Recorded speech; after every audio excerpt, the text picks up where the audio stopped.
$1.5 billion. That's how much money in refunds the IRS flagged for possible identity fraud last year. Now, here's a good number, $100 million. That's how many data points LifeLock monitors every second. If your identity's stolen, they'll fix it guaranteed. Save up to 40% in your first year with promo code CLAY. Visit LifeLock.com. That's LifeLock.com, promo code CLAY. Terms apply.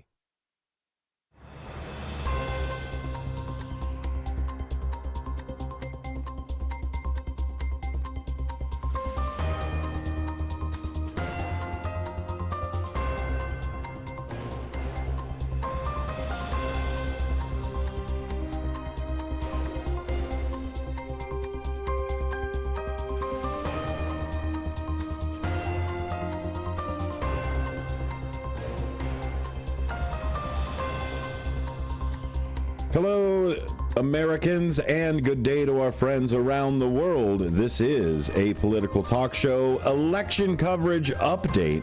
We're doing this during the rain delay of the Chicago White Sox. The Chicago White Sox are intending on playing today's game, so we're going to delay a little bit of that. They call it rain theater.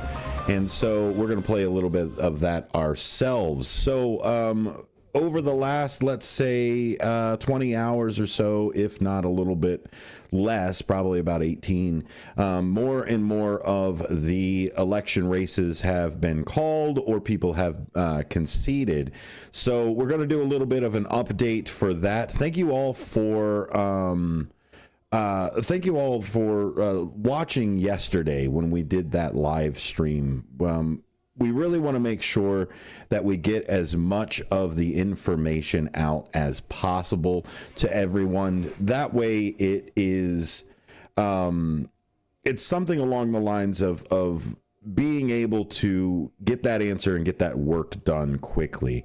We've talked to a couple candidates that love getting signed in or sworn in or anything like that as soon as possible, just so they can already jump right into it. Congratulations to those who did win, and I hope better luck next time for those who did not, because like I was talking with now official for this term as well, Councilman Dixon, we were talking about how a community leader is a community leader regardless of the title that they have.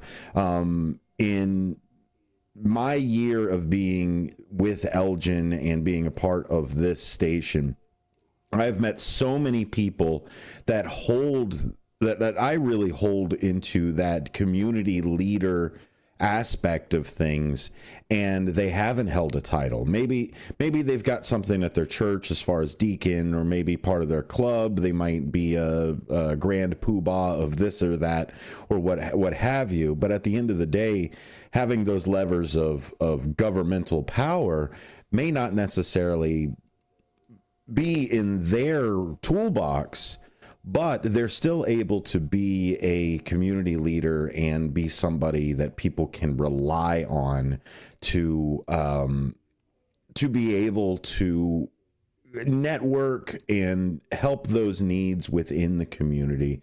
Because I've talked with a lot of the candidates, and that's where they really stem a lot of their motivation from, is from that communal side. So yes, I am interrupting talk time with Tammy and friends, and that's because they are in the White Sox are in a rain delay right now. By minimum, they put in a 60-minute they put in a 75-minute rain delay.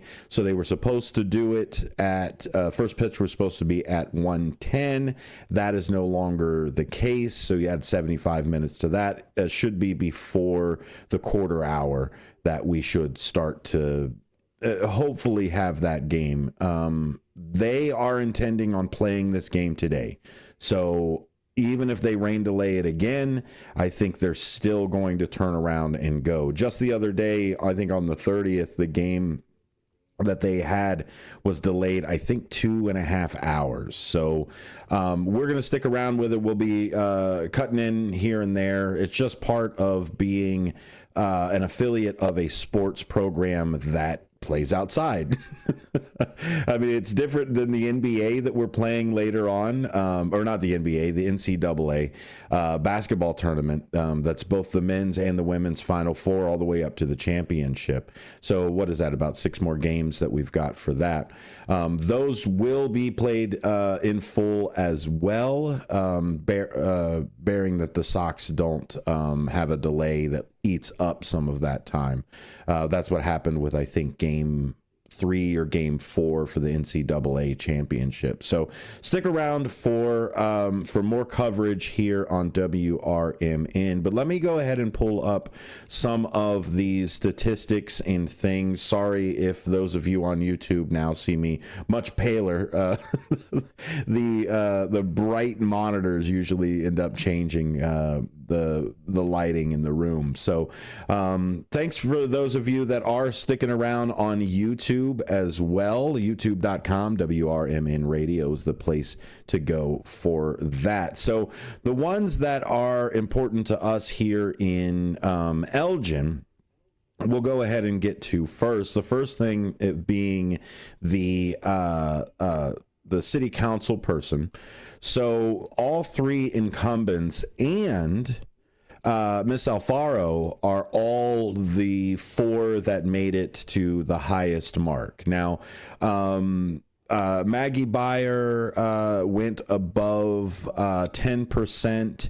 And let's see here. I think Eric Bosque Pena, he also went above 10%. Mark Smith and Cecilia Brooks just couldn't get over that 10% mark for anything.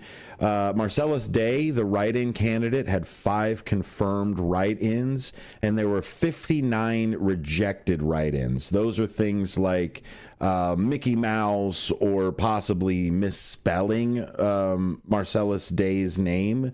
Those end up going into the rejected side of the rejected write-ins, people that aren't qualified for that, or you're not entirely sure who they meant. And that's one of the problems with being a write-in candidate as well.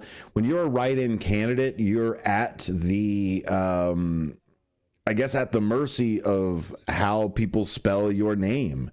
If I was to run as a write-in candidate as Dennis Green, most of my entire candidacy, or most of my entire just getting out to the vote, would be making sure that people remember there's an E at the end of it. So you want to make sure that people know how to spell your name, and that you actually have enough people to be writing in. But the courage of becoming a write-in candidate is more than what I've been able to muster. So I commend everybody who has run. And again, good luck for your future runnings if there's something else that comes in for it. But that's what we saw quite a bit. With the even with the way that the election went, we saw a lot of the early voting that they had kind of already taken in with that first round, and that kind of set the pace. After that happened, there wasn't much of a change in there. Now, in the national election, you have kind of different flavors of voters. At least during the pandemic, it was mainly Democrats that ended up voting by mail and Republicans voting by in person. Now, for a local candidacy, a local election, you got to kind of throw out the party side of things. You can't completely get rid of it, but you got to kind of say, okay, it may be a factor, but it's not as large of a factor as the national side. And that's what you kind of see with this, regardless of if it was a mail-in, if it was an early voting. For the most part, the margins and the percentages stayed the same. I also want to brag a little bit as well, because I called the 65,000 over, and there were people that ended up thinking that I was crazy, that I thought 65,000 people would end up voting Good job on Kane County on cresting that 21%. Almost 23. It was 21.99%. That's okay. That's okay. We'll get 1 out of every 4 voters eventually. But to be over the ratio of 1 out of every 5 people voted in this one, that is an incredible number. Now, by all means, we want to make sure that that gets closer and closer to 100% without twisting too many arms to get it done. But just to think about that, to talk about how people went to the polls on this side, and some of the people that we talked about and some of the candidates even agreed that the reason we had such a large turnout for this one was because there's a lot of uncertainty towards the federal end. Now, I know I just got done talking about the federal side not being too much of a playing into how people vote, but are people voting, why people are voting, that's a whole nother side of it. And I think with this, there was a big campaign of all politics is local. So when you have, I guess not necessarily a shellacking, but when you have a party that takes over the other branches, the party that didn't win or didn't take over those branches on the federal level, they kind of start finding where else they can squeeze a little bit more responsibility. I don't want to necessarily say power, but where that party can kind of go. And they go everywhere. They scatter into the corners of what have you. And I think what ended up happening with this election here is that's kind of what ended up happening. Because what ended up, what we saw with the numbers, and there's a few things, and even David Tease pointed this out as far as the referendum goes, but it did appear that there were more people turning out because this is where the voters felt like they could have control. And I think a lot of that is, and we've talked about this a few times, I think a lot of that is because people aren't readily available or brave enough or understand how local meetings work. So if you don't know that there's a city council meeting, or if you don't know that the trustees meet at this point, or there's a newsletter for that, the only thing that you can default to is voting. So if voting is the only thing that you think that you can do to affect government, when government seems a little unstable or government isn't working for you, regardless if it was the top or the bottom levels, you're going to go out and vote. So I think this is a big thing to see all of these voters come out and participate. And like we've talked about before, this is the minimum. This is it. Congratulations for those of you that came out, all 68,794 that came out in Kane County. Now, I know we go out to other counties as well, but I live in Kane, so it's it's something that's a little bit closer to me. I'm one of those 68,794 people. I probably know a few of the others, but what I am really proud of is a lot of people came into this, into it being a single digits. Right. There are a lot of people that were like, we might get 8%, we might get 9% that's in here. And when you look at some of the other issues in some of the other years, 2023 had, I think it was 53,700 and something. I've slept since I've seen the numbers, so it's probably already a retcha sketched out. But it was around that 54,000 mark. I think it was closer to the 54,000. And that was just a few years ago. And so being able to raise it up by that much, now up to almost 69,000. If we would have hit that 69,000, I know for sure we would have hit that 22%. I'll just round it up. What's a 100th of a percentage, or a 100th of a percentage point between friends. And we appreciate everybody who went out and voted, because this is where elections really matter, is in this local side. So there is, to a point, that all politics is local. And this definitely happened. So thank you, all of you that went out and helped me win that gentleman's bet of over 65,000. Again, we've got 4 more people that have been now are now officially on the council for Elgin. The 3 incumbents, and we have now added Diana Alfaro, who, if you look at the numbers, got the most votes out of all of them, even the incumbents. So there was a really good swell behind Diana for that one.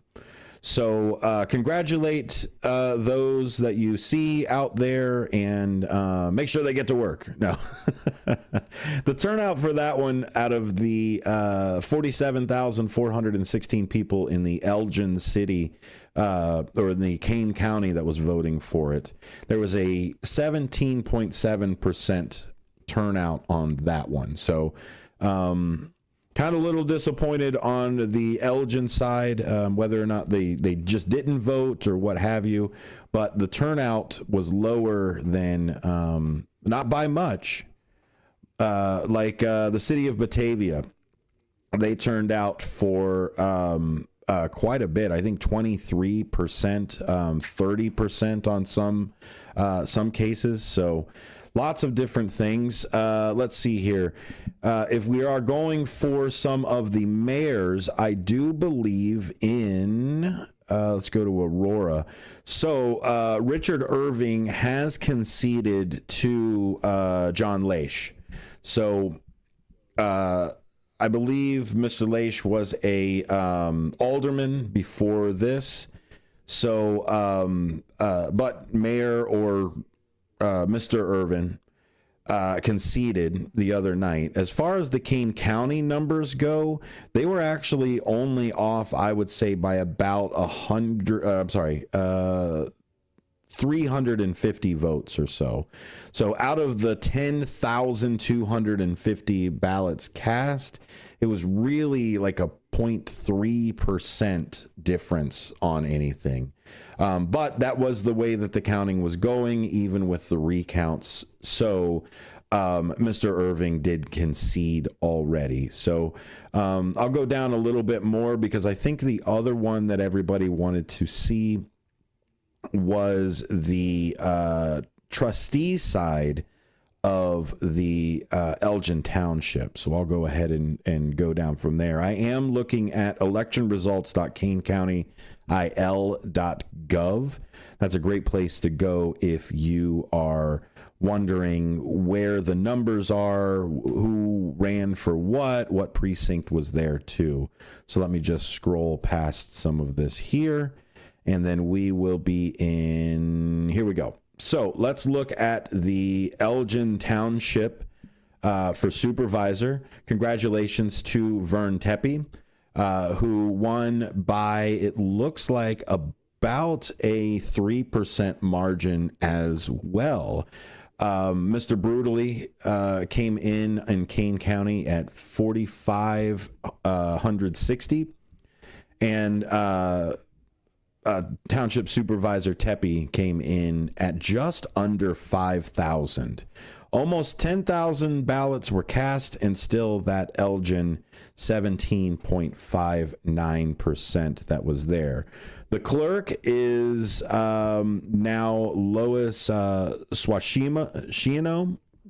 Again, of course, my kryptonite and Achilles heel are names, and SWATSCHENO, Swashino, I think. Swashino. All I'm going to do is spend too many times butchering it. One of them is going to hit. she is now the township clerk. So congratulations to her as well. Karen Dowling only got less than 4,500 votes out of the 9,748. Again, you can find a lot of these numbers and all of these numbers if you are looking in the right place at the election results.kanecounty.il. The other thing that we're looking at is the Elgin Township for Trustee. And so we'll look at those right now.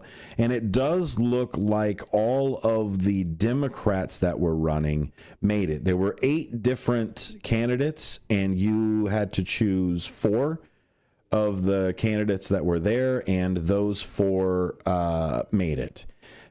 We've got Carl Strathman, Juan Silva, Janice Bennett, and Ed Hansen. Congratulations to all of them for becoming township trustees.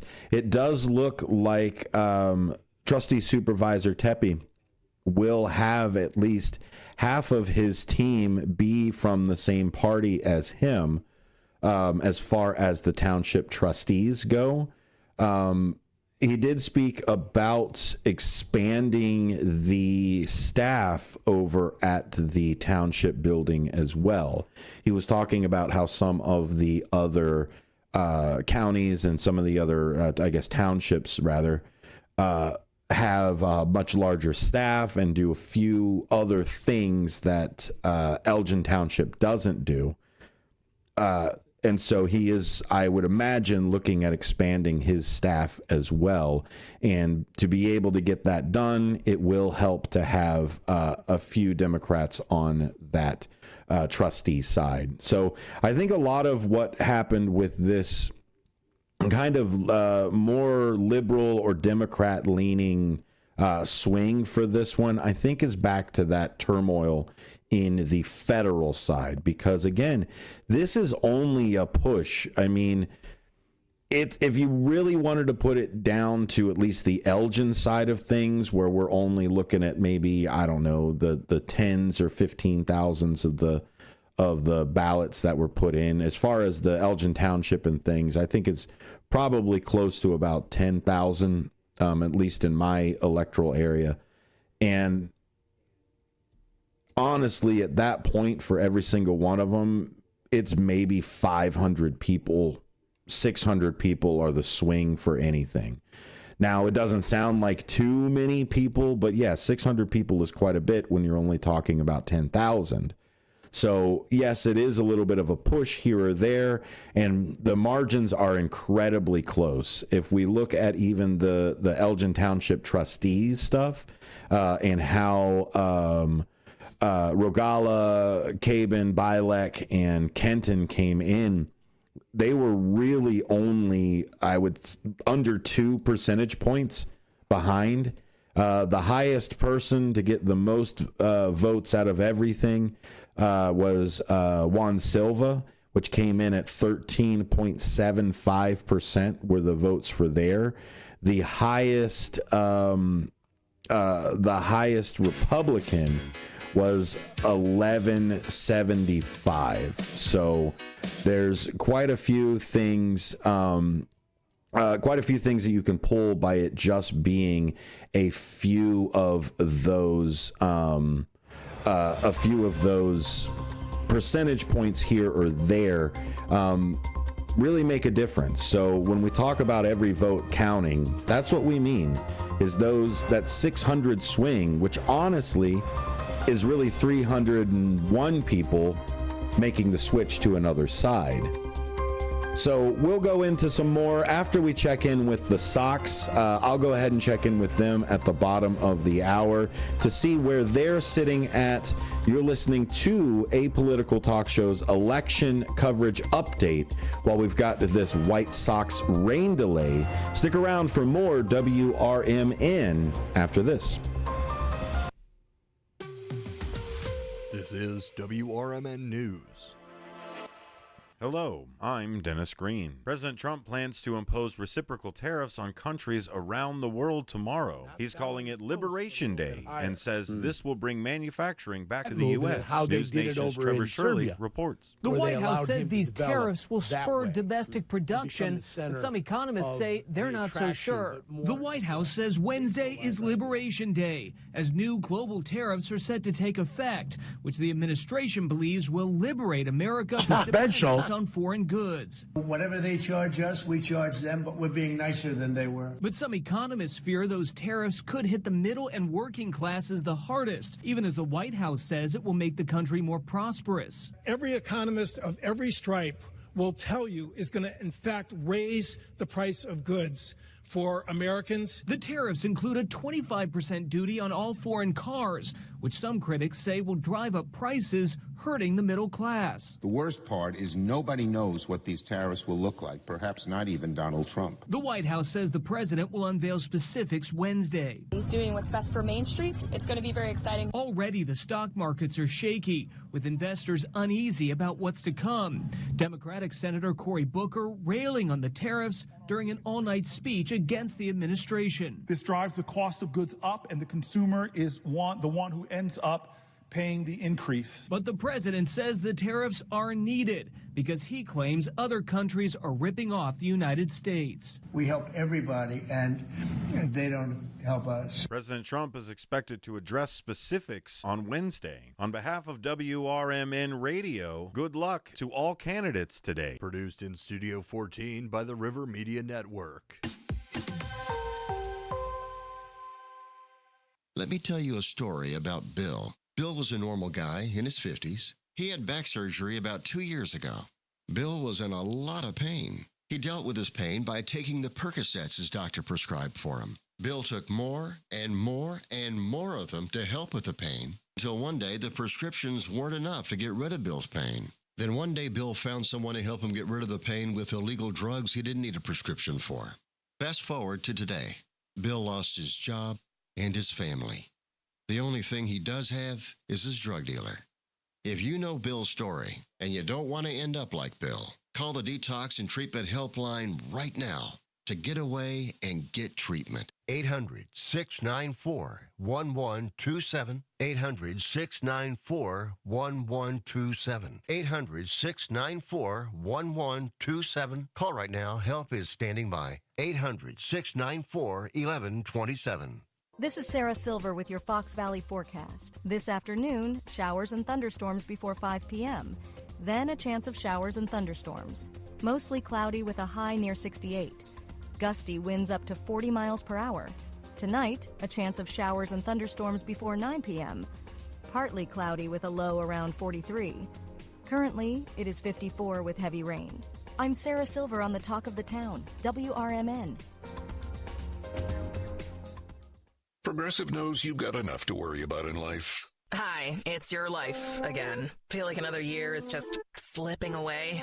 Yeah, remember all those New Year's resolutions you made? You still haven't finished the first book. Just 19 more to go. I mean, if we're being honest, it wasn't a very realistic goal. Have you ever considered that you intentionally self-sabotage? So, what's that about? So, let Progressive protect your home and auto, because you've got enough to worry about. Progressive Casualty Insurance Company affiliates and other insurers not available in all states.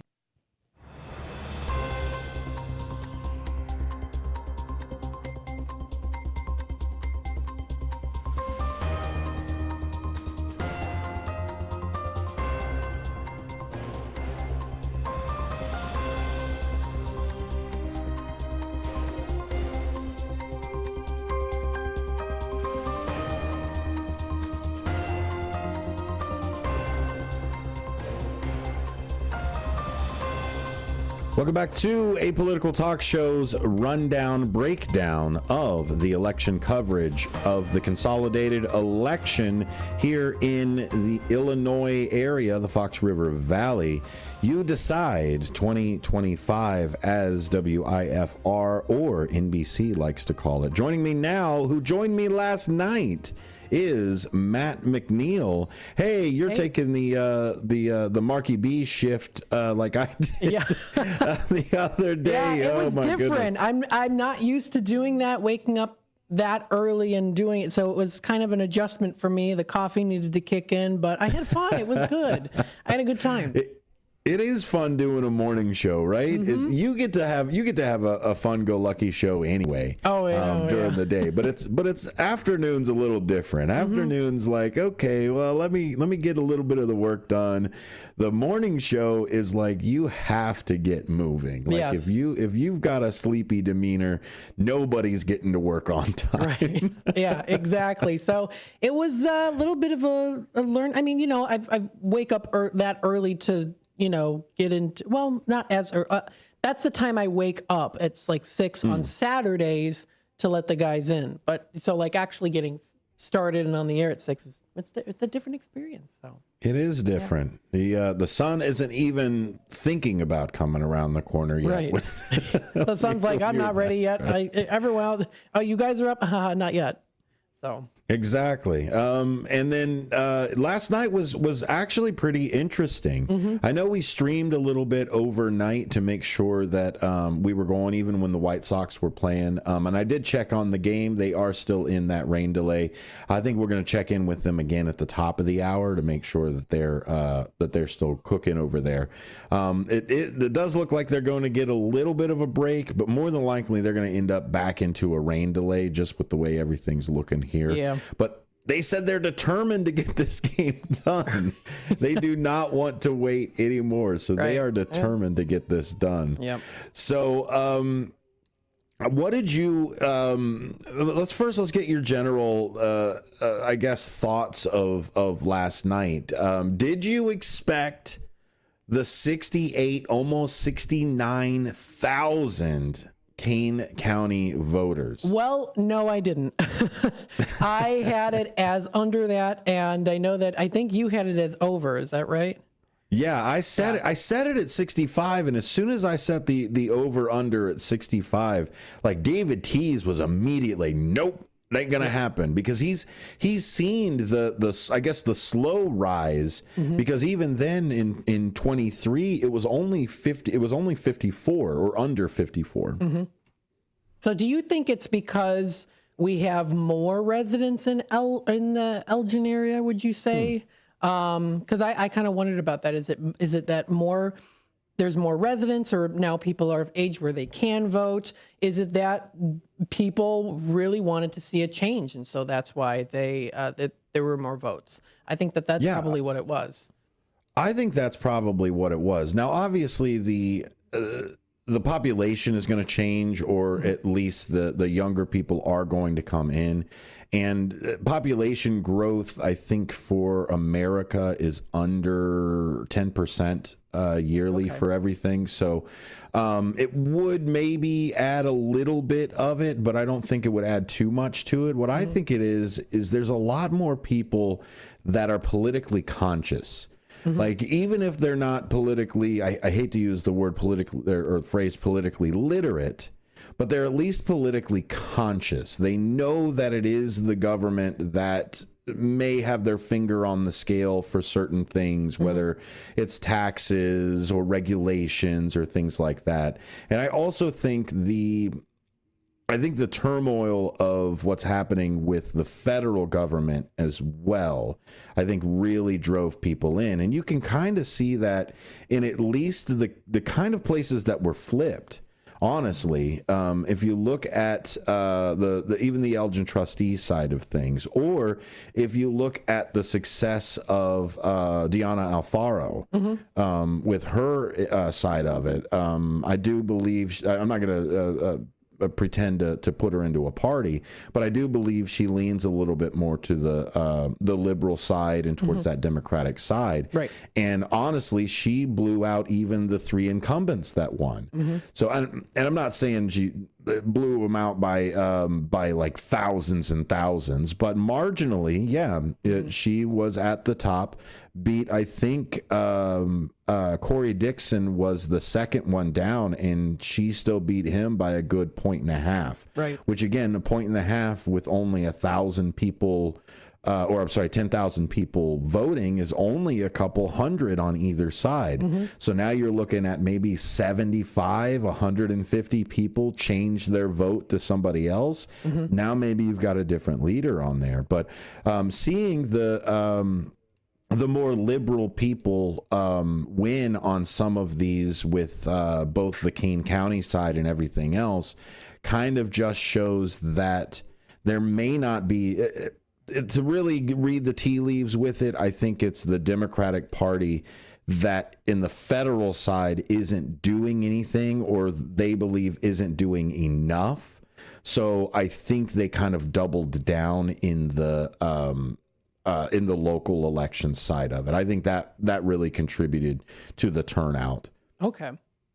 Yeah. So I think that could have been it too. I don't know what the demographic is of what political side people would be here, in particular in Elgin.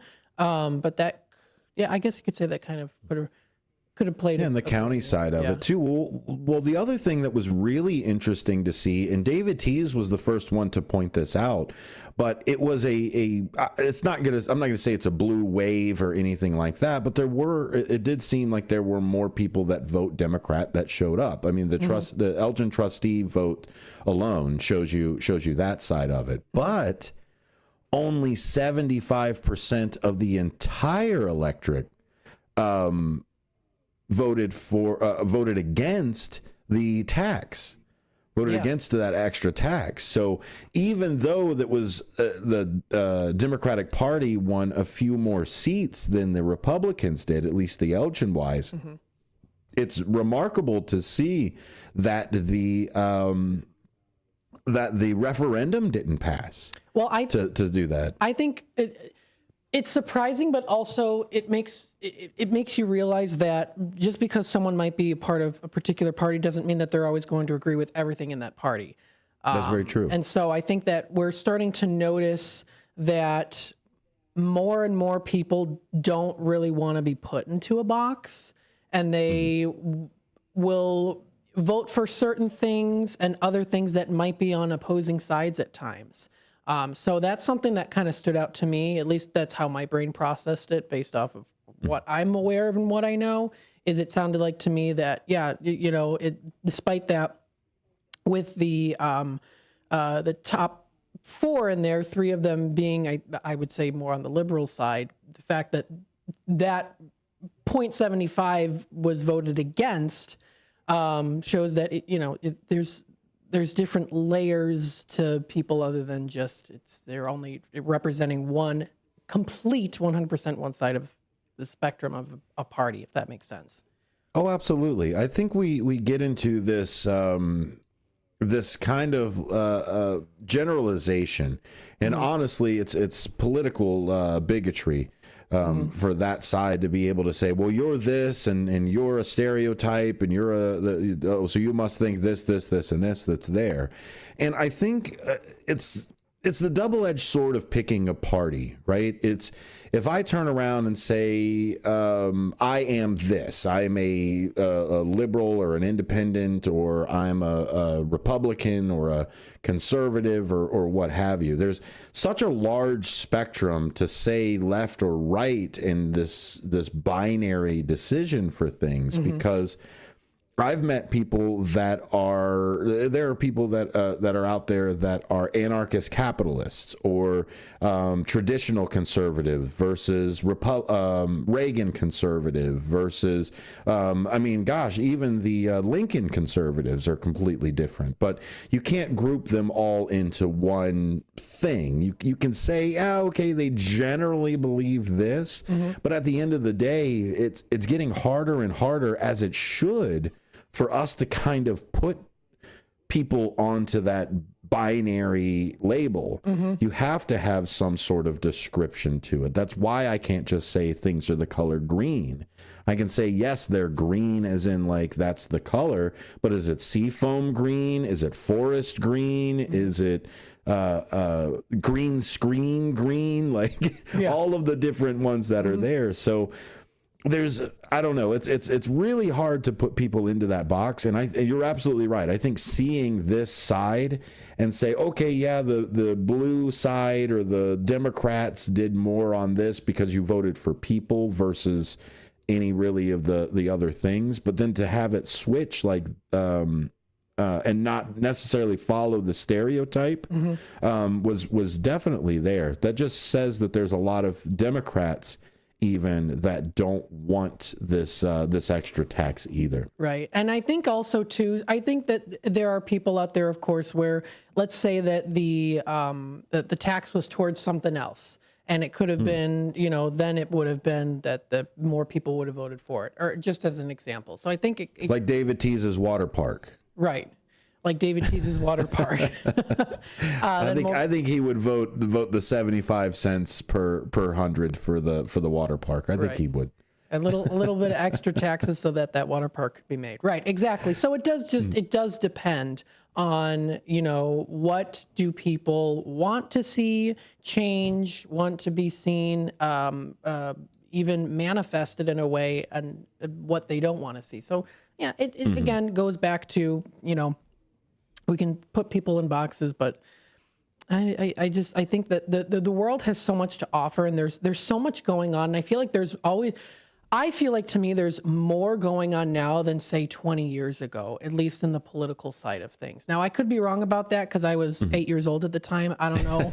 I mean, you were at an age where I would imagine is it different? Would you say it's different? It's changed? Yeah, I mean, sure. I wasn't an official adult either. 20 years ago. Oh gosh, yes, I was. Sorry. Yes, at the time it was a lot of the Bush side of things. Everybody didn't like Bush. Didn't like the war in Iraq or even the fighting or the pressuring with Iran. So it was a little bit of the turmoil for it. Now, we didn't have the recession. I think what really hit it was the 2008 recession really opened everybody's eyes to what the government can actually prepare or change for it. Because if you read about why the recession happened, it was a lot of interference, and a lot of it was one of those interference where you don't step in, right? What ended up happening was towards the late 90s, they were handing out loans, house loans to people who couldn't afford it. And so, but it was under this guise of we need to get more people into houses, right? We need to, and instead of going down and saying, hey, housing industry, we're going to make it easier for you to build houses, and that's kind of going to be the only way that we do it. We're going to make it easier for people to buy houses. So what ended up happening was it made it easy for people to buy them, but didn't make it easy for them to sustain it, because they thought that, okay, once everybody had a house, then the economy would grow a little bit bigger and then people would be able to do it. Well, along comes 9/11 and along comes a war and all of the other sides of it. And before you know it, we've all been distracted and go, oh crap, that's right. Those things that helped me buy my house are expiring now. And because of the war and because we got laid off and because of that, you kind of made a perfect storm for 2008. And I think a lot of that, of the banking system and the hedge fund side of things, I mean, you don't have to necessarily get as far back as Enron or any of that other jazz, but sometimes not regulating something is kind of the where the government makes a mistake.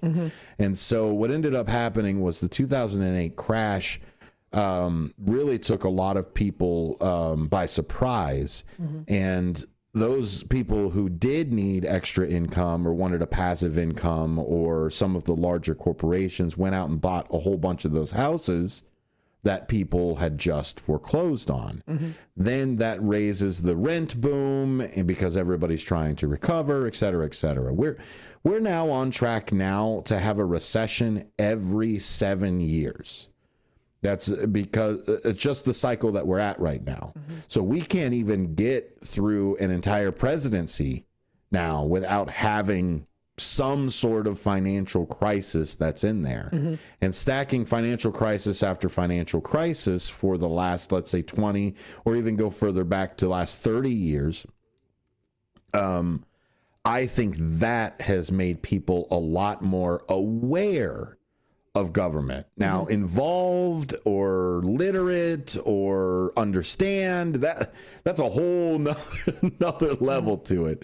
But being aware of the government more is really where it all starts, is you're aware that the government puts a price on this, or you're aware that the government deregulated that or regulated this, or so like it's more of a, instead of the government just being, hey, we just hang out and maintain things, it became more of an active presence in everybody's life. And I think that's what really skyrocketed this new political consciousness. Well, I think also, too, with the growth of social media, you see so much of things now that you didn't before. Things are being talked about all the time, which can be good and also not good, depending on the situation you're in and, you know, if you're in the mood for that, or, you know, what you believe in. Well, we talk more now, Matt. I mean, that's really what it is. Social media is talking back and forth. So things that you didn't really talk about before are now here. Exactly. So I think that is definitely a big part in that, would you say shift, or just kind of that shift in people now being more aware? Yeah, it used to be just the newspaper readers, right? It was everybody who picked up a newspaper or somebody who listened to AM radio like we're doing right now. Those were the people that were usually the ones that were engaged. Every once in a while, Looky Lou would come in and vote or do what have you, or hear something or see something on the front page or fall over. I think a lot of it now is, you're right, there's so much more that's accessible to us, both as facts are now more accessible to us. Like before, if you wanted to read the bill, like if you wanted to literally read the House bill of whatever, you would have to go somewhere for it. You would either have to request it from the library, or you would have to get a copy of it from the government itself. The Freedom of Information Act, I don't even think was around at the time. So now that you have all of these different outlets and this different Library of Alexandria in your pocket, what you've also got attached to that is a walkie-talkie with the rest of the world. So it's the zeitgeist of the world and how the world feels at the time that really is the loudest voice. Now, they may not take up the majority of the loud voice, but social media has given a microphone to everybody. Good or bad or otherwise. I mean, Nietzsche said that he didn't even want everybody to even, all of us to even know how to read, because it would dilute the literature, which I don't necessarily agree with him. I'm the other direction with it. I think everybody should have the opportunity to speak or talk or have another microphone. Right. It's up to the listener to have that discretion on what to follow and what to do. Free speech can only be enhanced with more free speech. Right. Now, being able to look at it and say, no, that person's not right or real or whatever else, the easier way to counter, I think, too, now that social media has done that, are those fact-checking notes that are there, and people being able to vote for those notes. I think is as close as we're ever really going to get back to the fairness doctrine on the internet. I don't think we're going to have anything else. Yeah, well, so I think also knowing there's always going to be some form of a bias as well too, and so trying to decipher. I guess when you have a bias and it's online or you're speaking about it, it's kind of I would say trying to learn the basic tools to dissect the bias and see what if it's something that you agree with or if not. And so that goes back to your saying of, yes, I think everyone deserves to have that microphone, to have that voice too, because if we're only stuck on one thing, or we don't let other people talk, we can't open our minds to other viewpoints. No, you're absolutely right. Is let's hear from other people and let's have the market of ideas for it. But you can't. The biggest thing of it is like you're talking about here, Matt, is having the access to verified information, and who verifies it, what doesn't verify, etc. Is another tricky situation for it. But the way that the internet works is you're just going to be able to post whatever you want to, whenever you want to, regardless of what it is, whether it's fact, fiction, etc. I think where the real regulation should come is the FCC license side of things. And I think the FCC should have the license based off of a petition. Like if we didn't serve the community could turn around and create a petition and give it to the FCC and say, hey, FCC, this station here doesn't do this or help us and is only that other side. You can actually take a station away from somebody because of that. You can petition the government for anything. It's also part of the First Amendment. So having the biases and things like that, I don't think really serve the community. Having the FCC side of it, I think you need to serve the community by the license itself. So having those bias that are there is okay for the internet side of things if you want to do stuff on that side. But if you are serving the community by almost by definition of your FCC license, you have to strive to keep it fair and balanced for a real reason. I know there's a lot of, oh, it's fair and balanced, I'm fair. Like, okay, it's the proof is in the pudding, honestly. And it's up to the listener on the internet to figure out what's fair and what's balanced and what's there. But I think as far as the FCC goes, that there should be a regulation for licenses for that side if you wanted to broadcast things over the air. Right. And especially since when you are broadcasting, you're giving out information. And I think having that regulation is important so that we can, say, okay, here are the facts. This is what I'm presenting. And then also saying, and then in my opinion, and things like that. So yes, I agree. Yeah. And that's where I think having not necessarily, like, you don't have to have a good diet to know how to read a nutrition fact, right? Like I can take the back of it, read how terrible it is for me, and then decide to put it in my mouth. Like that's the freedom of what we've got. What my problem is that I don't think people know what's in their news. Yeah. And the FCC is designed to regulate dangerous information. Let's put it at that. I don't want to say disinformation or anything like that, but dangerous information. Like if I did something War of the Worlds style with George Orwell every week, they'd probably shut my radio station down. But thanks for hanging out with us. We're going to check again on the White Sox. If you don't hear us coming back, then you'll know that the White Sox have started their game. Matt, thanks a lot for holding down the fort today. Absolutely. We'll be right back after the news, either with Sox or some more election coverage.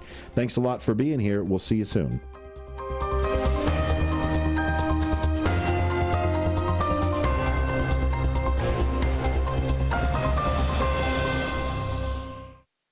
This is Larry Jones, and I'd like to talk to you about my bank, American Eagle Bank in South Elgin. Has your bank changed names in the last 10 years? Is your bank another faceless branch with headquarters in another city? Are you tired of earning next to nothing on your savings account or certificates of deposit? Or does your personal banker treat you like a stranger? If you answered yes to any of those questions, then you're ready for a new banking experience, and American Eagle is the place for you. American Eagle is a locally owned independent bank that's rooted in the community. And American Eagle customers are greeted by name and treated with the respect that they deserve. American Eagle has an innovative program, Eagle Savings, that teaches your children to save while earning prizes and rewards. American Eagle offers great rates on certificates of deposit. My bank is located in South Elgin on Randall Road between the Target and Caputo's and is open Monday through Saturday. Give them a call at 847-742-7400 and a real person will answer the phone. American Eagle Bank, a place where you matter.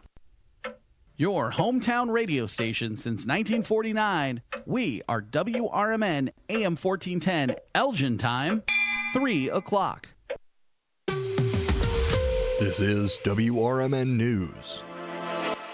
Hello, I'm Dennis Green. President Trump plans to impose reciprocal tariffs on countries around the world tomorrow. He's calling it Liberation Day and says this will bring manufacturing back to the U.S. News Nation's Trevor Shirley reports. The White House says these tariffs will spur domestic production, but some economists say they're not so sure. The White House says Wednesday is Liberation Day, as new global tariffs are set to take effect, which the administration believes will liberate America from dependence on foreign goods. Whatever they charge us, we charge them, but we're being nicer than they were. But some economists fear those tariffs could hit the middle and working classes the hardest, even as the White House says it will make the country more prosperous. Every economist of every stripe will tell you is going to, in fact, raise the price of goods for Americans. The tariffs include a 25% duty on all foreign cars, which some critics say will drive up prices, hurting the middle class. The worst part is nobody knows what these tariffs will look like, perhaps not even Donald Trump. The White House says the president will unveil specifics Wednesday. He's doing what's best for Main Street. It's going to be very exciting. Already the stock markets are shaky,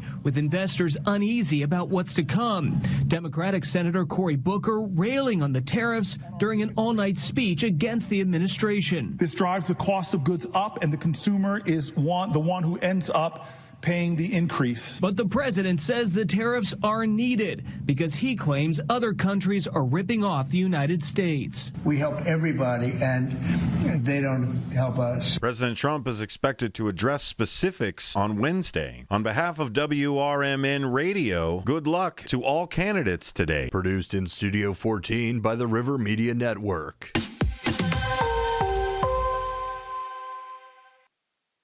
With your 1410 WRMN News Flash, I'm Sean Credan. Brought to you by Sky Rizzy. With the continuing growth and popularity of pickleball, Naperville is getting another pickleball franchise. This time, Pickleball Kingdom is coming. 4 friends are behind the project, and the venture marks Naperville's 3rd pickleball facility, with the competitive arena currently featuring the Pickler and Sure Shot Pickleball. A new exhibit has been unveiled at the Dundee Township Historical Society, dedicated to the Fox River's rich history. Located in West Dundee, this engaging display traces the evolution of the Fox River Valley from its glacial origins and highlights the Carpenter Dam. A social media prank caught football fans off guard, leading some to believe that the Chicago Bears were moving to Naperville. The hoax originating on Instagram from the account Living Chicago Suburbs. The post claimed the Bears would relocate Soldier Field to a new downtown Naperville stadium by 2028, but this was an April Fool's joke. With your 1410 WRMN News Flash, I'm Sean Credan. Confidence is knowing you're ready to handle whatever comes your way. That's what it feels like to take on your workday with Cintas. They make sure your AEDs are up to date, your fire extinguishers are tested and inspected, your floor mats are cleaned and delivered, and your workwear looks good, feels good, and is freshly laundered with the Cintas Apparel Plus program. So are you ready to take on today? Visit Cintas.com. Oh, I'm ready! And get ready for the workday. Here's comedian Howie Mandel for hands-free Cozy Fit Skechers slip-ins. Yeah, I'm holding a new Cozy Fit Skechers slip-in sneaker, and first of all, I barely know I'm holding it. It's that light. You see, Cozy Fit is a cool new sneaker where the upper is made of a soft quilted material. It's kind of like a little puffer jacket for your feet, except it looks like a super stylish sneaker. Introducing new Cozy Fit Skechers slip-ins, the latest comfort creation from Skechers. You can find Cozy Fit Skechers slip-ins at a Skechers store, Skechers.com, or wherever stylish footwear is sold. This is Sarah Silver with your Fox Valley forecast. This afternoon, showers and thunderstorms before 5 p.m. Then a chance of showers and thunderstorms. Mostly cloudy with a high near 68. Gusty winds up to 40 miles per hour. Tonight, a chance of showers and thunderstorms before 9 p.m. Partly cloudy with a low around 43. Currently, it is 54 with heavy rain. I'm Sarah Silver on the Talk of the Town, WRMN. Progressive knows you've got enough to worry about in life. Hi, it's your life again. Feel like another year is just slipping away? Yeah, remember all those New Year's resolutions you made? You still haven't finished the first book. Just 19 more to go. I mean, if we're being honest, it wasn't a very realistic goal. Have you ever considered that you intentionally self-sabotage? So, what's that about? So, let Progressive protect your home and auto, because you've got enough to worry about. Progressive Casualty Insurance Company affiliates and other insurers not available in all states. I always had to be so good, no one could ignore me. Carve my path with data and drive. But some people only see who I am on paper. The paper ceiling, the limitations from degree screens to stereotypes that are holding back over 70 million stars. Workers skilled through alternative routes, rather than a bachelor's degree. It's time for skills to speak for themselves. Find resources for breaking through barriers at tearthepaperceiling.org. Brought to you by Opportunity at Work and the Ad Council. The new novel, titled DUI Jury Trial, is the true story of two lawyers who defend a truck driver who is charged with DUI. If he's convicted, this truck driver faces a lifetime disqualification of his commercial driver's license, which would prevent him from ever driving a truck again. This 3-year legal battle culminates in a courtroom showdown, which involves the testimony of a DUI expert witness. This book, DUI Jury Trial, is now available on Amazon.com and BarnesandNoble.com.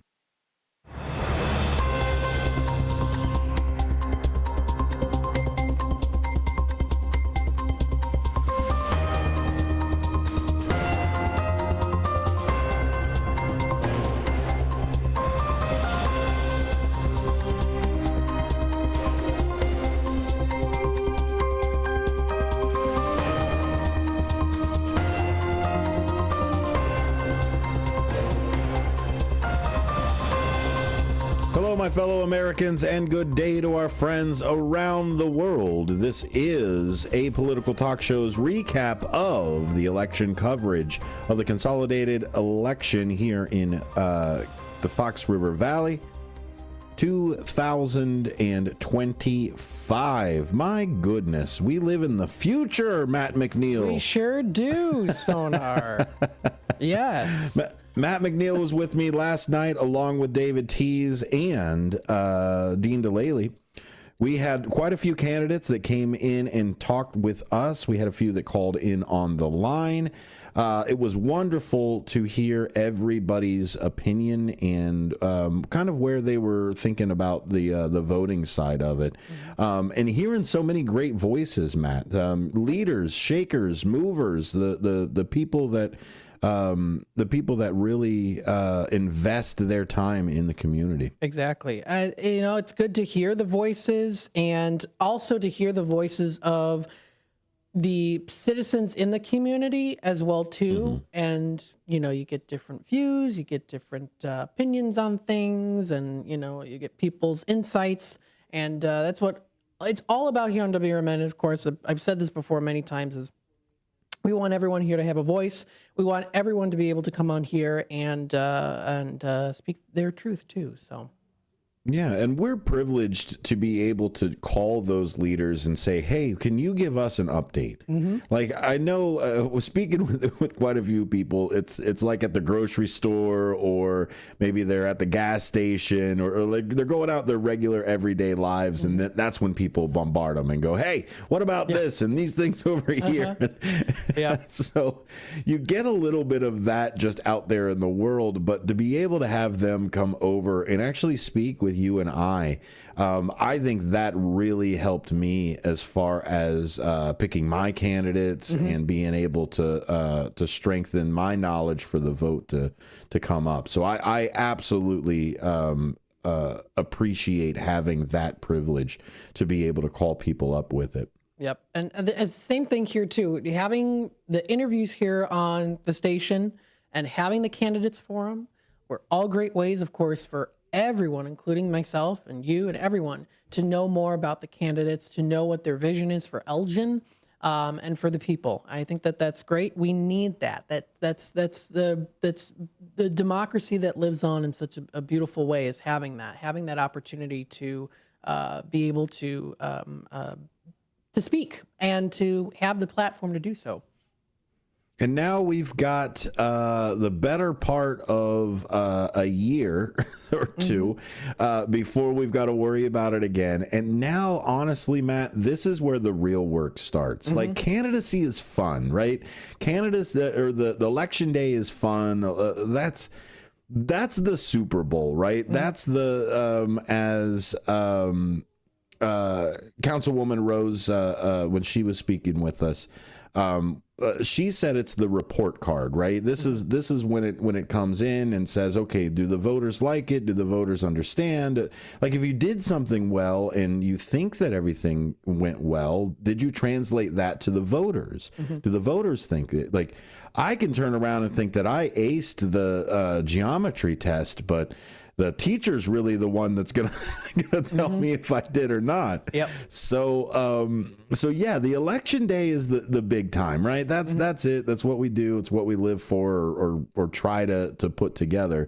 But the real work, the real like meat and potatoes of democracy and governance is really now, where we turn around and say, okay, let's make sure that the people we did vote for are doing the things that we asked them to, or the things that they said they were going to. Right. It's one thing to turn around and say, hey, Matt, I need you to put this thing up. It's another thing that after a while you don't do it.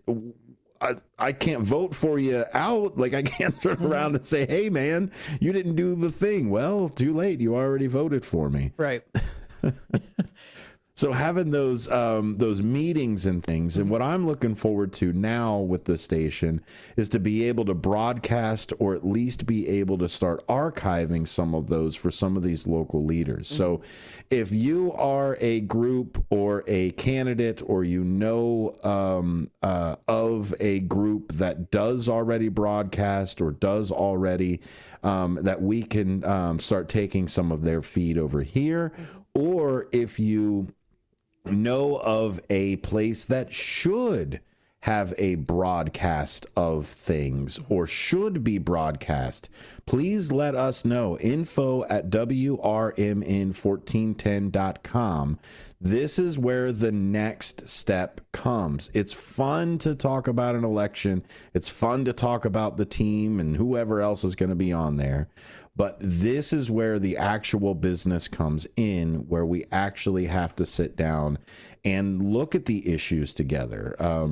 We get a lot of lip service during the election, Matt, and a lot of it is, well, I'll fix everything and I'll be the best thing out there and I'm the only one who can do the things, and I'll do this on day one. I'll have, like, okay, it's nice. It's running for school president and saying everybody gets ice cream on Fridays. But like, at the end of the day, you don't have the power to do that. So what do you have the power to do, and what are you doing with it? Right. And I think too, it's good to be a person of your word. And so I think the thing is they have a lot that's going to be put on their shoulders too. And so I think that it's good to encourage and cheer them along the way if they need it. And also, what I'm actually looking forward to as well is, you know, we did the election coverage, and we've had many, of course, of the candidates on here, but it doesn't end there. Now we're going on to the journey of what is going to be done in changes, and how are they going to get involved in the community. So here at WRMN, I'm looking forward to seeing what's going to be happening and being a part of it too. Still, you know, it's not like we're just, okay, election's over, no more, you know, talking with them or anything like that. It's no, we're going to continue on and see where things go. Exactly. How we informed everybody about the candidates to make sure that you knew where their background was, the context around their running. We gave at least a half hour or so to as many candidates as we possibly could. That's a lot of what we're planning on doing in the future. We're planning on not talking about the candidates, but bringing now on these elected officials and say, okay, what is on your docket? What is on your agenda here? What goals are you setting? And what have you met and what haven't you met? And I think that's the next step. Is it's all nicey, shake the hands and say, oh, good luck for this and everything else. But now it's the job that we now have to get down and actually do. And so part of our job as broadcasters, and back to that FCC license type of things, is we are back to not necessarily being the best friends of the elected officials or the government or the leadership or anything like that, but to be able to play this, I guess, balancing game between holding somebody accountable and just raking their feet across the coals. Like that's a whole nother side. Is we have to come in with the intention that everybody we just elected is coming in from a good faith, I'm going to do what's best for the community. Right. And so we have to give them not necessarily that benefit of the doubt, but that support and saying, look, this is what you wanted to do.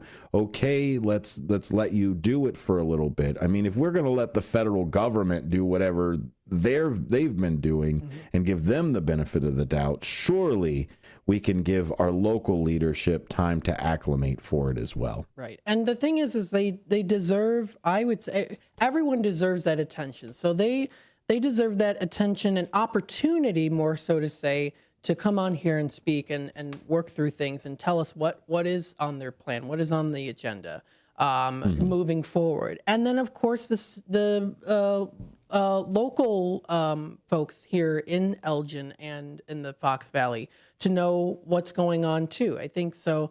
I think that this is going to be a good opportunity. It's going to move things forward, and we're going to be able to, again, present what they are hoping to do and achieve. And so the citizens of Elgin will know exactly, too, at least based off of what they are planning on saying. Exactly. We gave good luck to the candidates, and now we will give good luck to the elected officials. Back to it. Like the way that I kind of like to put it is we do not want to cheer on the pilot crashing. No. Doesn't matter if you like the pilot, don't like the pilot, et cetera, et cetera. We're all in the same plane, I guess. I would say the same boat, but no, we're all on the same plane. We're going to take a quick break, check in with those White Sox to see if they are coming out of their rain delay or not.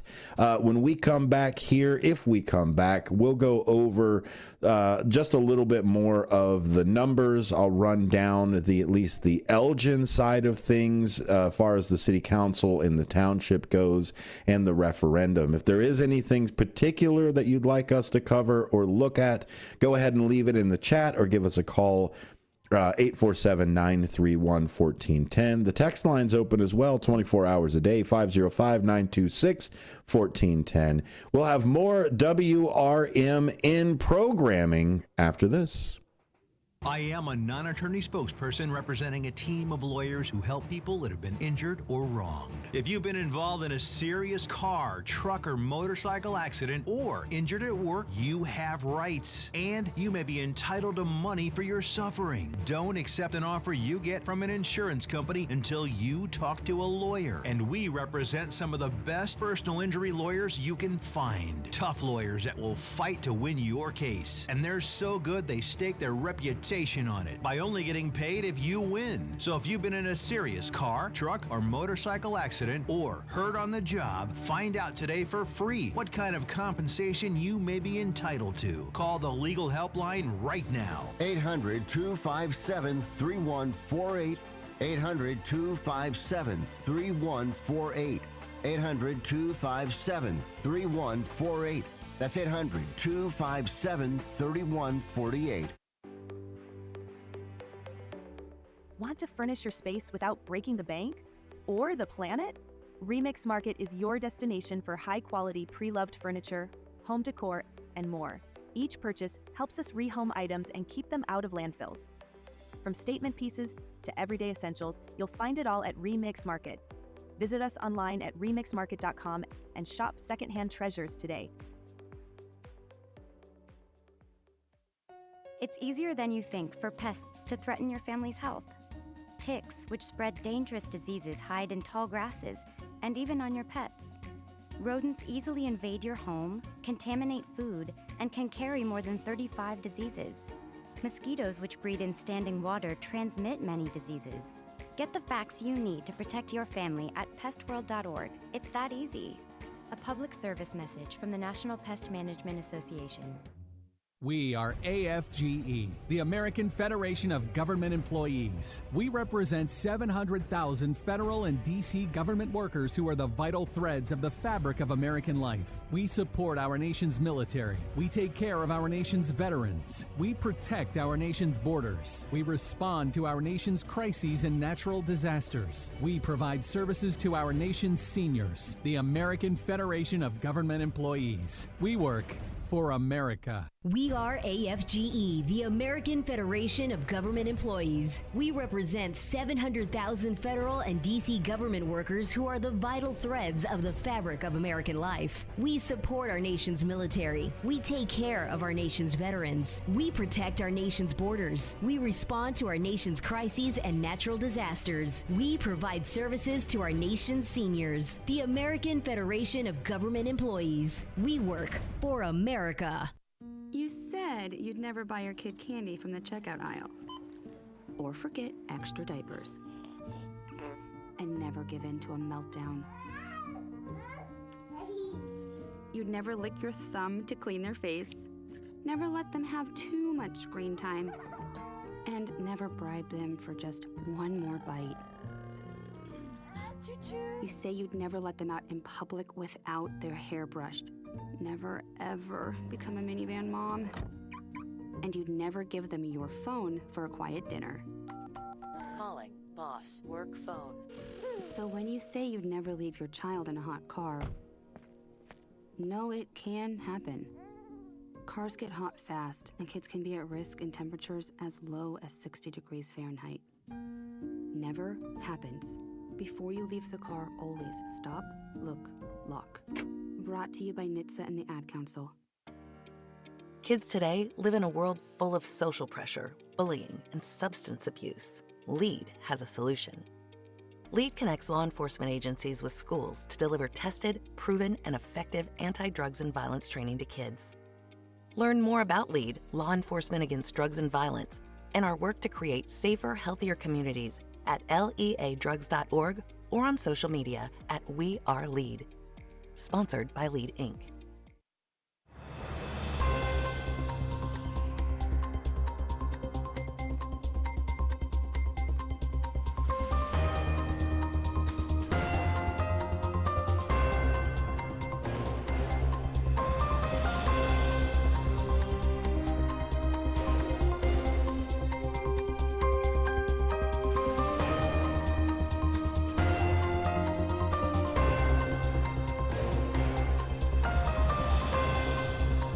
Welcome back to a political talk show here on WRMN. We're taking over for Talk Time with Tammy, mostly because the White Sox are in a rain delay. It was already easier just for us to cover for this little bit that's here. We are waiting for the White Sox to finally kick off. If I seem a little distracted, I'm listening to two different things at once while they're coming back from break. But luckily, I've got Matt McNeil sitting with me today to go over some of these some of the election kind of thoughts and where we're going to go forward with some of these leaders.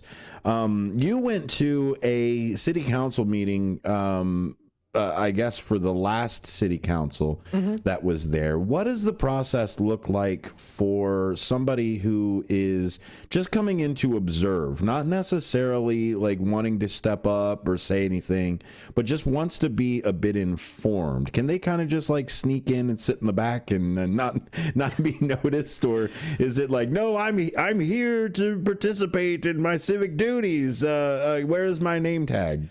So, I mean, anyone can join in, anyone can come in, and anyone can put an agenda on, it's like I can't think of the wording. It's like you can stand up and talk. It's like I keep thinking the word emergency, but it's like it's you can stand and talk about, things that aren't necessarily on the agenda. Because they always have a whole agenda, the Elgin City Council meetings. So you can come in. They do have seating for everyone to sit. And I would say, when you were asking about the process, are you talking about the process of the...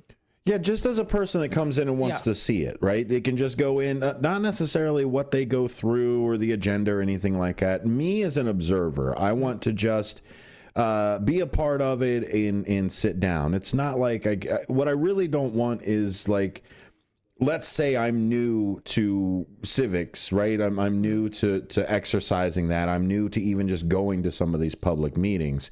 There isn't just somebody who's like, what's your name, what's your number, and just kind of like taking tabs. Is it something that you can casually step in and out of, or is it something that you got to kind of plan to get to ahead of time? I would say in some way plan ahead of time. You do have to go through security when you're there. And then, if you end up leaving, you have to go, back into security again. But I would definitely say planning. The agenda is usually posted on their website, the government website, the City of Elgin government website. So you can kind of plan ahead on when is the time to come in. If there's a certain particular subject on the agenda that you're interested in or that you're a part of, then to know exactly when that time is going to be, when they're going to be talking about that too. And it's quite fascinating when there are certain issues that arise that people stand up at the podium and say, we're looking to get a certain amount of money to build a new playground, and we want to make sure that this does go through. And so, there's people that have to, of course, have a presentation. They have to show, maybe a floor plan of, the dimensions of where this new park would be. And then, of course, the costs and what, all of that. And then, of course, the city council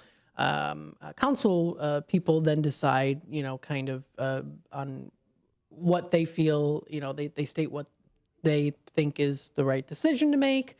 And then they sometimes will even talk with each other on that too. And then they make a final decision.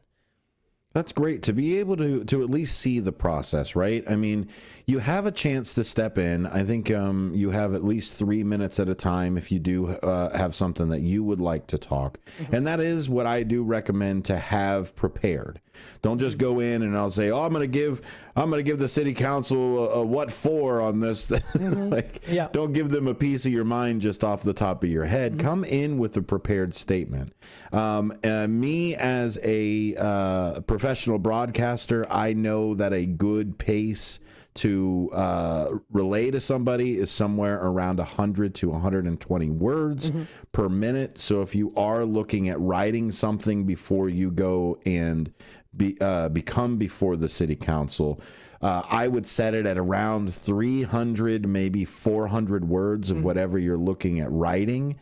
That way you make sure that you have enough time to really get into everything that you want.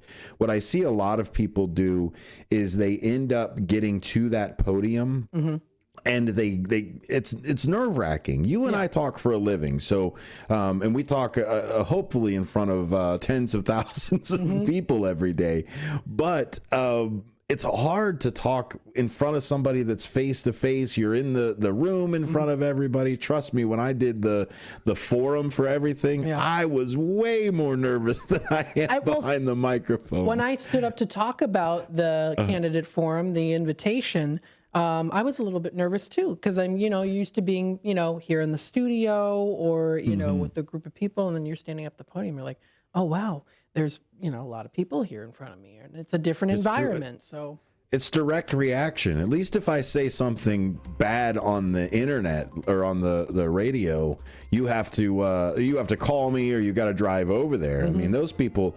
can beat me up right there in the same room. Yeah. More apolitical talk show, filling in for Talk Time with Tammy, and kind of delaying a little bit for this rain delay that's here. We're going to check again with them at the bottom of the hour, and we will see where they are sitting. I'm monitoring both of those, but we'll be back with more WRMN programming, regardless of it's us or it's some fantastic wet baseball here on WRMN. We'll be right back.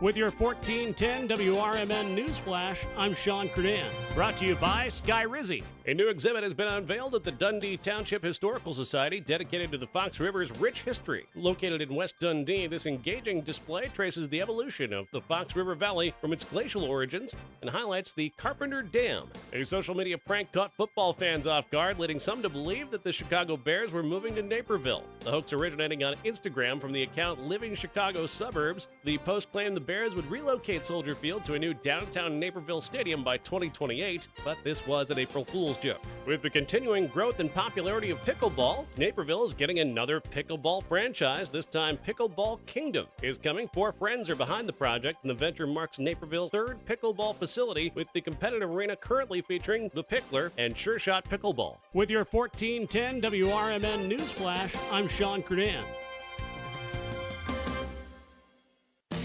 Confidence is knowing you're ready to handle whatever comes your way. That's what it feels like to take on your workday with Cintas.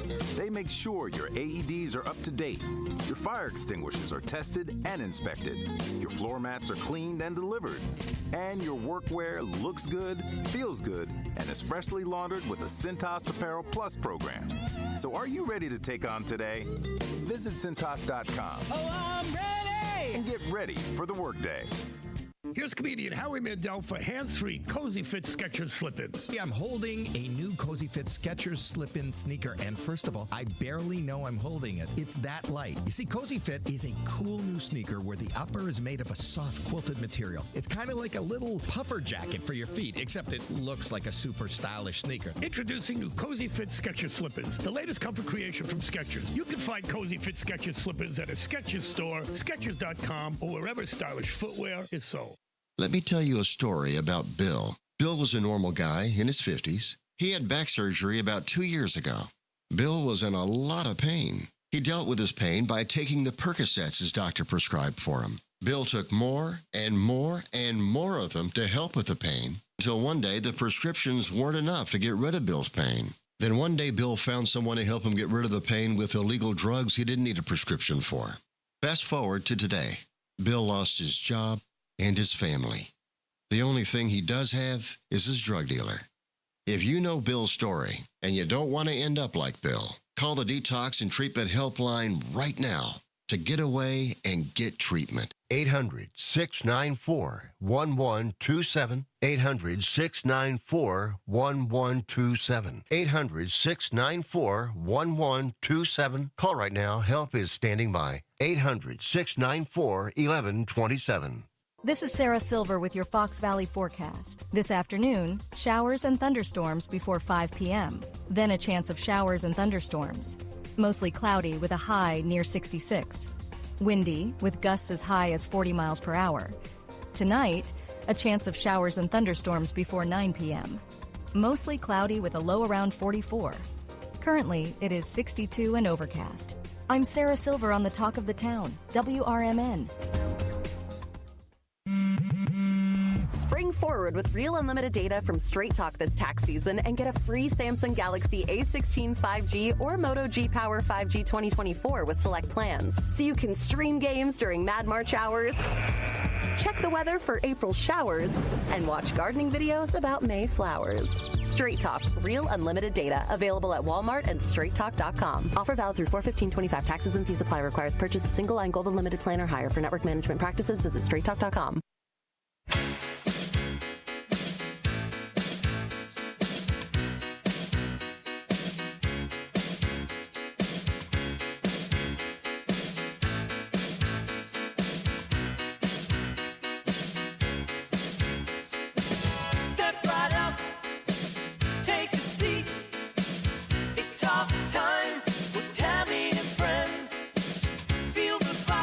Talk show here on WRMN, or rather, welcome to Talk Time with Tammy and Friends. Oh boy, I forgot about That's okay. that. We took over her stuff, so I'll tell you what. Why don't we just go ahead and do a Talk Time with Tammy and Friends segment, Matt? Oh yes, that's good. We can pretend that we've got that we are Tammy or have Tammy or whatever else. We're the friends, so it's just the and friends. So this is Talk Time with and Friends. Yes, Talk Time with and Friends. That's amazing. Because you got a couple comments sitting there on the YouTube side that say we got to get back to the fun times in the afternoon. Yeah, let's talk hobbies and about clubs. That's Jeff's Train World.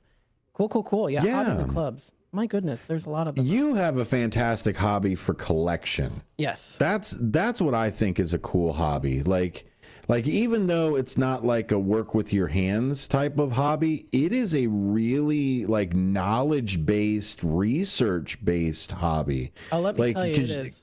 You do the genealogy too. So how does that kind of come together with genealogy and collecting? Because there's got to be some overlap with some of that. Oh, there's totally overlap, because what it is you're studying history, right? So you look at an object and you study it. You be like, okay, this object is, you do research on it, or sometimes it looks old, or someone tells you it's old, and then you look at it and you're like, okay, now going back into genealogy, oh, this object was new when my great-grandmother was 5 years old. So this object might be something that my great-grandmother had at this age, or, something like that. So you kind of look at that. You look at the history. You also look at the styles, too, which I always find very fascinating. When you compare the styles, there could be a certain a certain plate that came out that was made in Bavaria, Germany. And it was from the 1940s. And then you look at the styles of what people wore in that particular area of Bavaria, Germany in the 1940s. So when you compare the two together and you kind of combine them, that really helps to make that history even richer too. So, I mean, are you the person in the family that everybody shows up and says, hey, we found this in the attic. This could have been somebody or such as thing. Can you do the research on it? So I'm going to be honest with you. I am the one that just pretty much does it myself. You just rummage through everybody's stuff. Most of my extended family have no interest at all, which means I get to enjoy it. So yeah, that's fun. That's fun. Do you ever find something at, because I know there's a couple shops that you go to regularly in the area just to kind of run your rounds for it.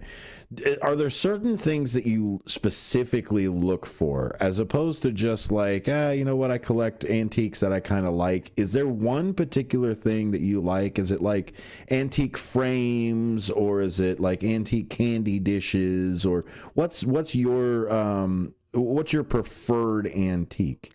So for the longest time, and I will say it kind of switches off. It kind of depends on like, I don't know. It kind of depends on the mood I'm in.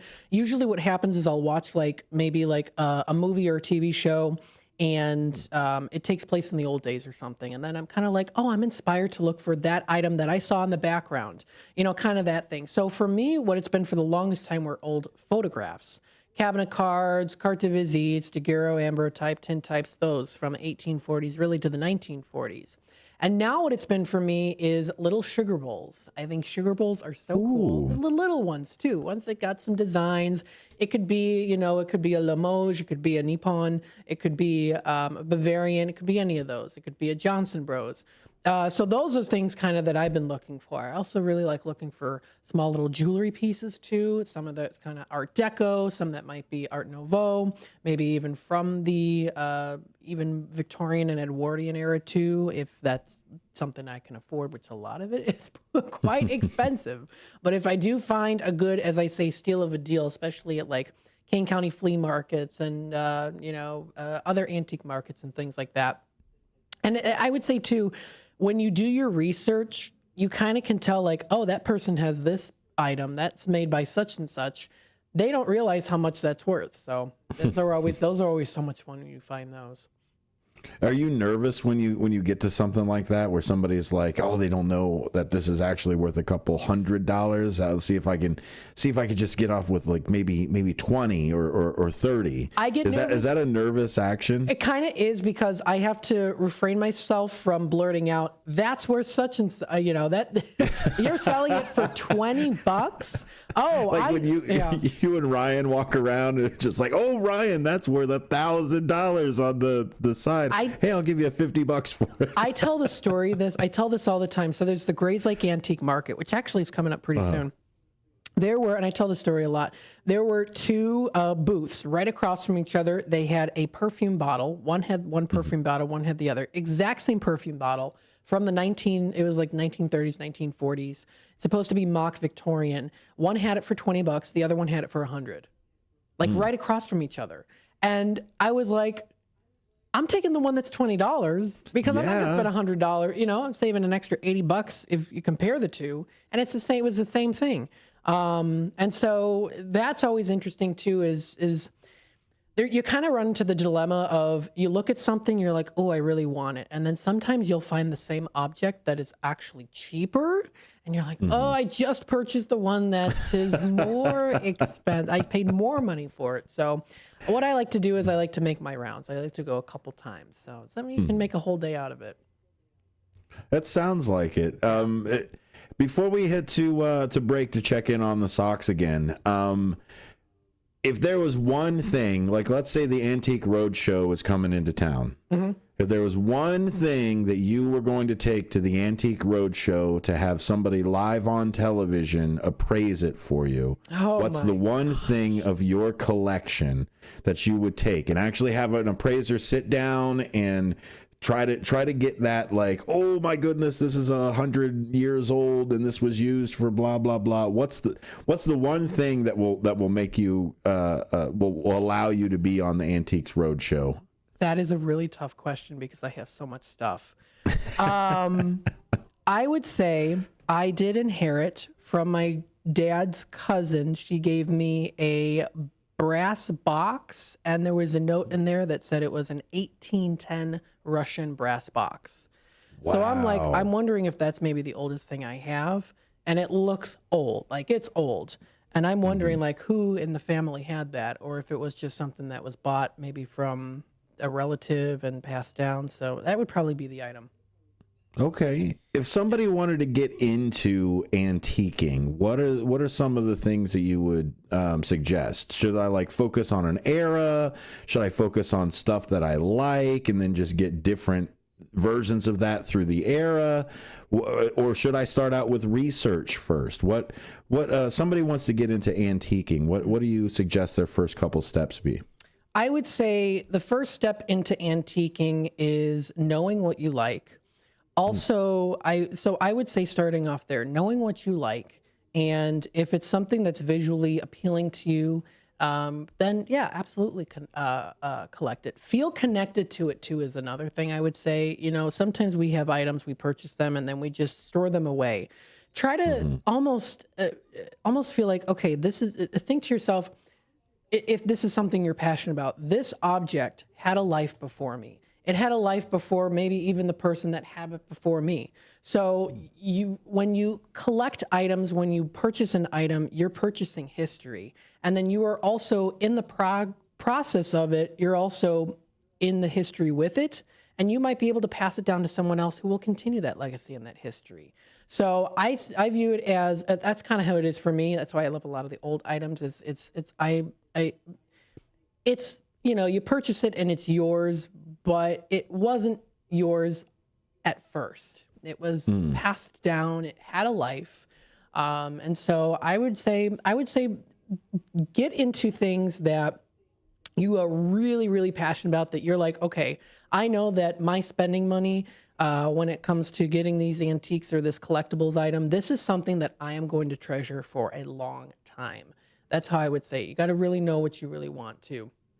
That's really good. It's almost poetic to think about it as you're part of that history or part of that story. And the other thing is you're not the end of it either. Like, we buy so many things thinking like, oh, okay, I'm going to use this until it's gone, and then I'll be the last one to do it. They'll just throw it away when I pass or whatever else. So to have the things that have a history and already have, I guess, other people in the other chapters, and thinking about not being the last chapter, I think is a really cool way to put it there, Matt.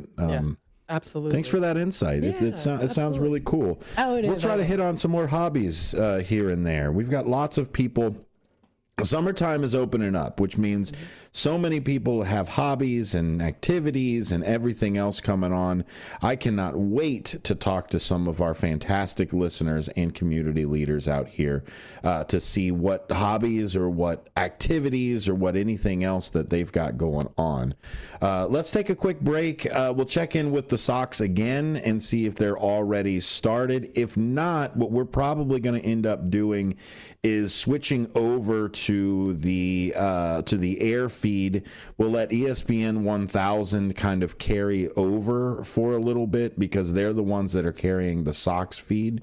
So what we'll probably do at 4, even if the Sox aren't playing, we still may end up switching over to some sports programming. That way we'll be ready to go when the Sox are ready to start playing. But the skies are clearing up a little bit. They've got a little bit of a window to get some playing done. Let's see how they can do it. More WRMN after this.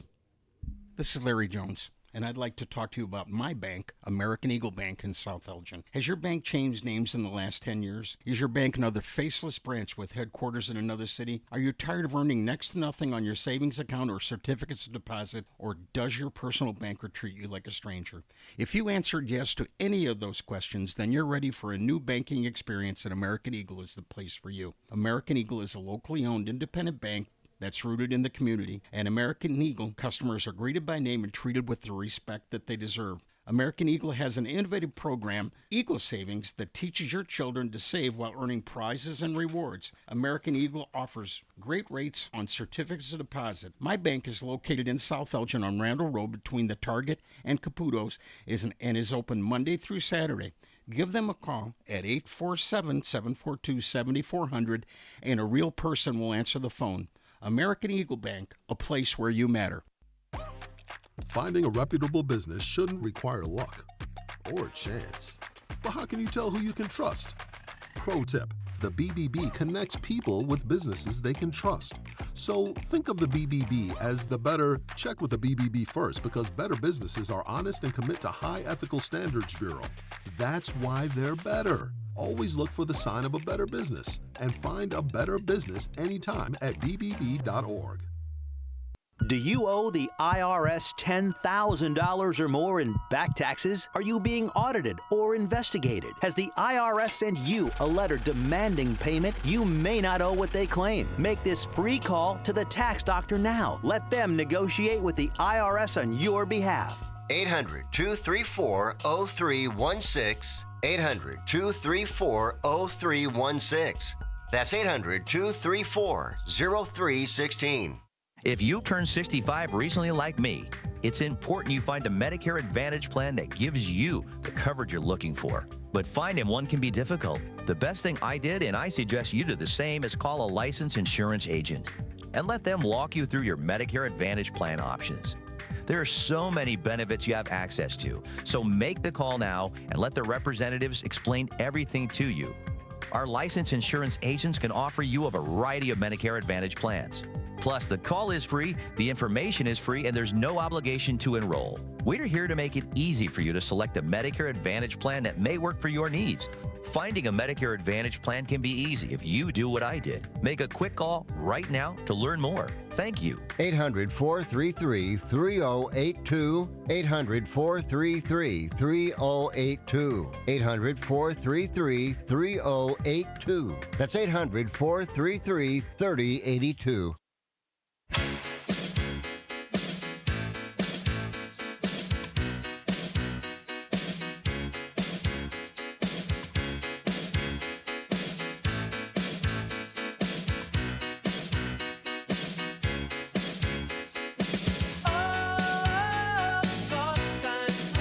Welcome back to WRMN.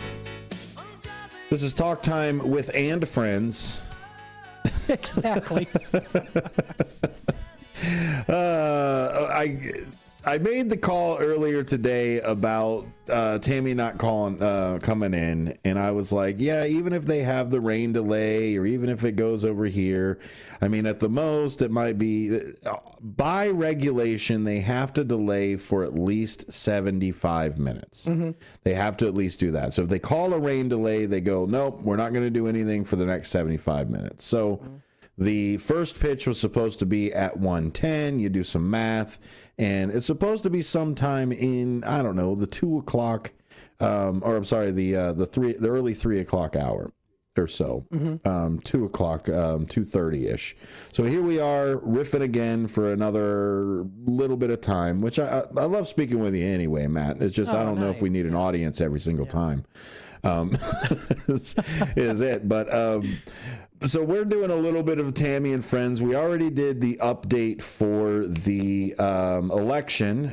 We appreciate all of those people that came on. We appreciate the, 68,860 some people that voted. I've got the exact number. I got to be close. 68,794. 94. That's it. That's the number for it. So I appreciate everybody who came out with that. But like we said, Matt, that's the first step. Yep. That's the first step. Now we got to get to work. That's it. Bare minimum for there. So congratulations to those candidates that are in the Elgin side of things. And congratulations to the new mayor of Aurora as well. That was the other. I think that was the other upset that I really saw for everything. But Elgin has one new city council person, and the 3 incumbents stayed in, which to me, the largest number, the most votes that came in were for Deanna Alfaro, and beat Corey Dixon next with a good solid percentage point. So for that solid percentage point, that's about 300 people. So if you think about the 300 people to the next cutoff, I think Steve Thorin was the was of the 4.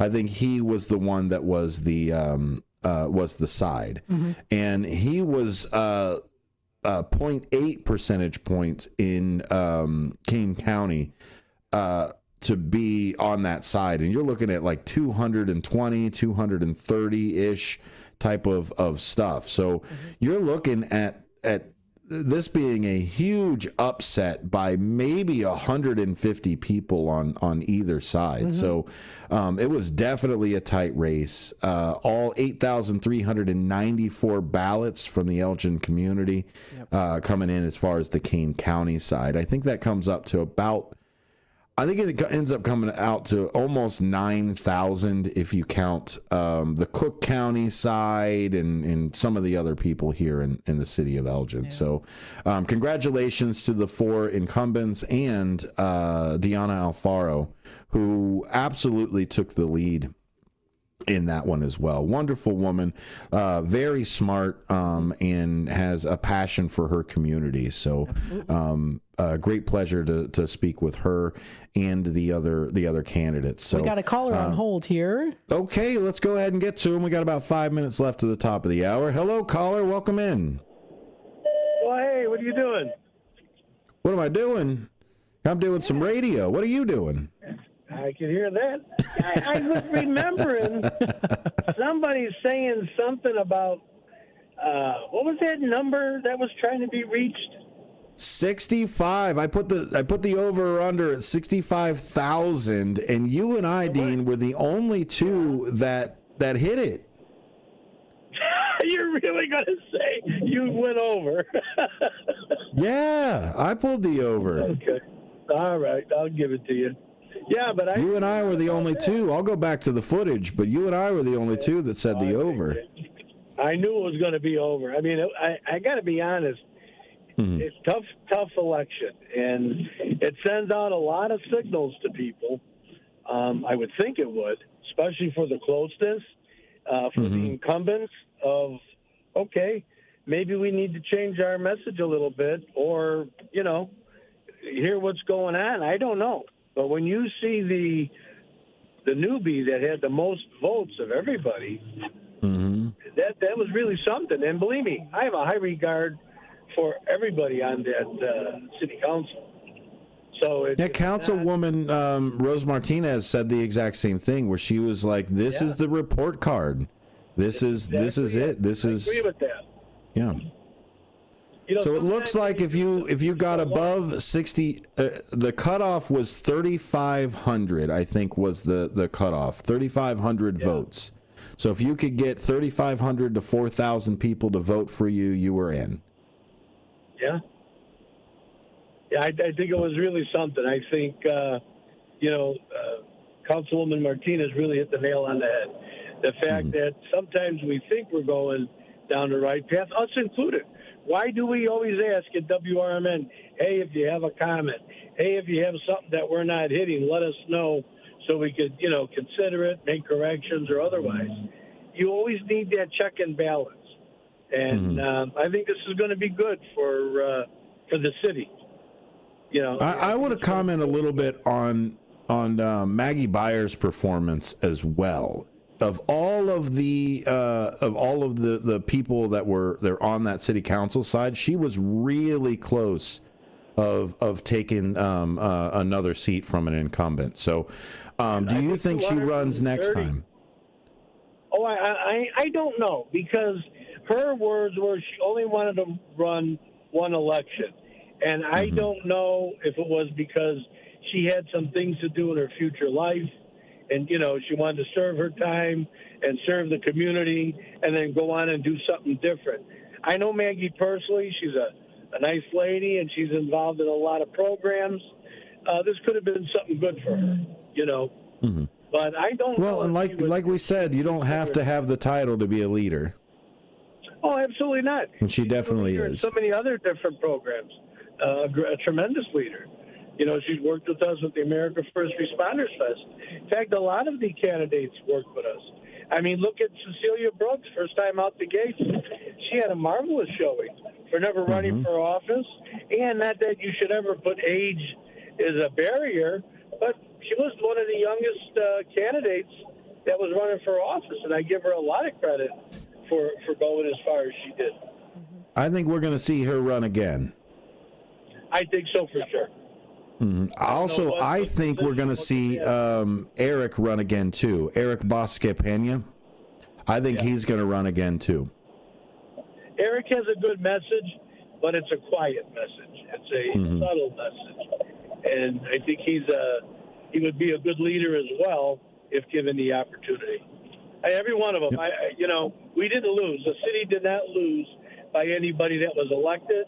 And everybody that did give it a try, I think, did an awesome job, and I think they should consider, trying it one more time. Absolutely, and not to forget to mention Commander Smith as well. I think he is also going to run again. If I had to put my bet. Leader. Yeah, a real leader is there himself. So. We're going to head over to the ESPN 1000. Thanks a lot, Dean. Appreciate it. All righty, bitch. We're going to head over to the ESPN 1000 feed of the White Sox here after the top of the hour news. We're going to see if we can connect with them. They're more than likely going to play today. They said they are trying as hard as they can to play today. A lot of it is the scheduling crunch because they are only taking Thursday off before they're right back to playing. I think there's also some scheduling conflicts, but when we come back, we'll be back with ESPN 1000's feed of the White Sox here on WRMN. Thanks for sticking around.